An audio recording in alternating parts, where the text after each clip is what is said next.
Իրանը նոր հոգևոր գերագույն առաջնորդ ունի Մոջթաբա Խամենեին, որը այս պաշտոնում փոխարինելու է իր հորը, սպանված այաթոլլա Ալի Խամենեին։ Իսլամական հեղափոխության պահապանների կորպուսն արդեն իսկ հավատարմության երդում է տվել նոր գերագույն առաջնորդին։ Իրանի նախագահ Մասուդ Փեզեշքյանը գերագույն առաջնորդի պաշտոնում Մոջթաբա Խամենեիի նշանակումն անվանել է ազգային միասնության ամրապնդմանն ուղղված իսլամական ազգի ձգտման դրսևորում։ Նրա պնդմամբ Մոջթաբա Խամենեիի ընտրությունը ազդարարելու է իրանական ազգի համար արժանապատվության և իշխանության նոր դարաշրջանի սկիզբը։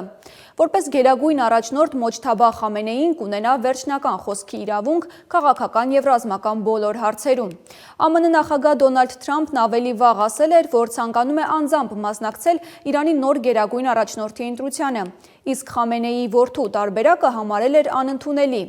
Խամենեիի նշանակման մասի հայտարարությունից կարճ ժամանակ անց Times of Israel-ի հետ հարցազրույցում Թրամփը հրաժարվել է ուղիղ մեկնաբանել այս քայլը, ասելով միայն՝ կտեսնենք, թե ինչ կլինի։